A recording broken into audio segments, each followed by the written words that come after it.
Hello, good morning. This is a rather wintry morning in the autumn in England, hence my rather covered up appearance. We do have central heating, but I don't like it, so I'd rather put an extra layer on than breathe in sort of strangely warmed up air. I suppose that might be because I'm still a skater at heart and love the ice and iciness, although one has to keep a little bit warmer in one's old age. Speaking of which, I was thinking about the problems that human beings have in general, and myself in particular, of having sadnesses in our lives that sometimes creep up and bite us when we least expect it, perhaps while we're asleep, troubled dreams, flashbacks of past problems and upsets. And I was thinking to myself, how do we all deal with that kind of sadness? Because we all have it. And of course, I mentioned about skating and the ice, and for me, physical activity on the ice, skating, was the one thing that would help me regain my equilibrium, regain my balance, and make me happy. And even when all sorts of other problems were around me and sadness assailed me, I could always rely on getting on a pair of skates, getting out on the ice.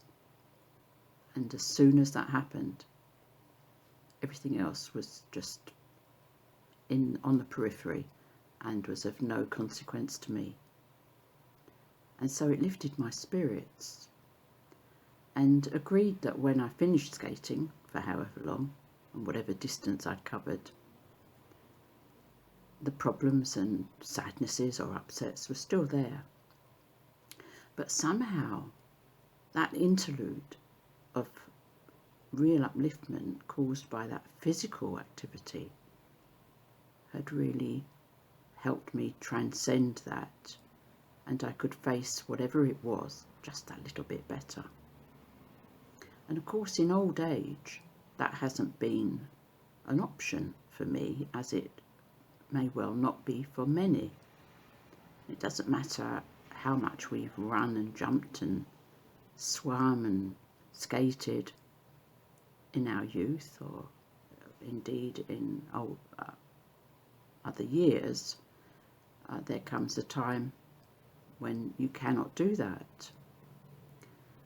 So I was wondering, how do I help people replace their sadnesses and upsets and problems in their older age, when they can't actually do the things they would have done to let off steam, as we call it,